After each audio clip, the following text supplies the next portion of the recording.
सुरुवातीलाच बातमी येत आहे राज्यातील पावसासंदर्भात। नमस्कार मित्रांनो, माहिती अतिशय महत्त्वपूर्ण आहे, व्हिडिओला पूर्ण बघा।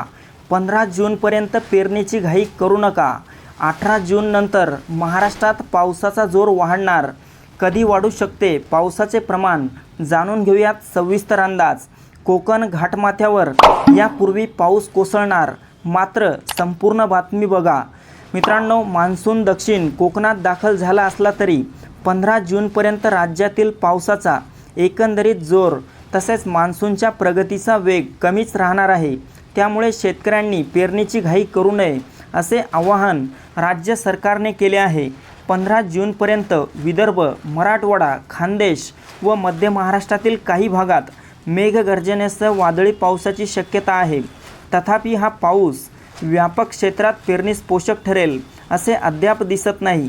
हवामान कोरडे होणार असल्यामुळे पेरणीची घाई केली तर शेतकऱ्यांचे नुकसान होऊ शकते असे हवामान खात्याने स्पष्ट केले आहे।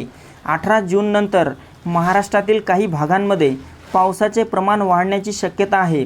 विशेषतः कोकण किनारपट्टी आणि घाटमाथा परिसरात जून अखेरपर्यंत सरासरीपेक्षा अधिक पावसाची सकारात्मक शक्यता दर्शवण्यात आली आहे।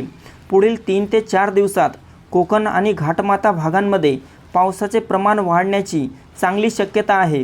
राज्यातील इतर भागांमध्ये मेघगर्जनेसह वादळी पावसाची स्थिती कायम राहण्याचा अंदाज असून नागरिकांनी विजांच्या कडकडाटासह होणाऱ्या हवामान बदलाबाबत आवश्यक खबरदारी घेण्याचे आवाहन करण्यात आले आहे। शेतकरी मान्सूनची प्रतीक्षा करत आहेत, मात्र हे अल निनोचे वर्ष आहे। सरासरी 92% पावसाची शक्यता असली तरी मराठवाडा व इतर दुष्काळ प्रवण भागात दुबार पेरणीची वेळ येऊ नये हा प्रयत्न राहणार आहे। कमी पावसात जास्तीत जास्त उत्पादन व कमीत कमी नुकसान कसे होईल यावर सरकारचा भर असेल असे मुख्यमंत्री देवेंद्र फडणवीस यांनी म्हटले आहे। तर मित्रांनो, ही माहिती अतिशय महत्त्वपूर्ण आहे, त्यामुळे जे पण शेतकरी राज्यातील पेरणीची घाई करत आहेत त्यांच्यापर्यंत नक्की पोहोचवा। धन्यवाद।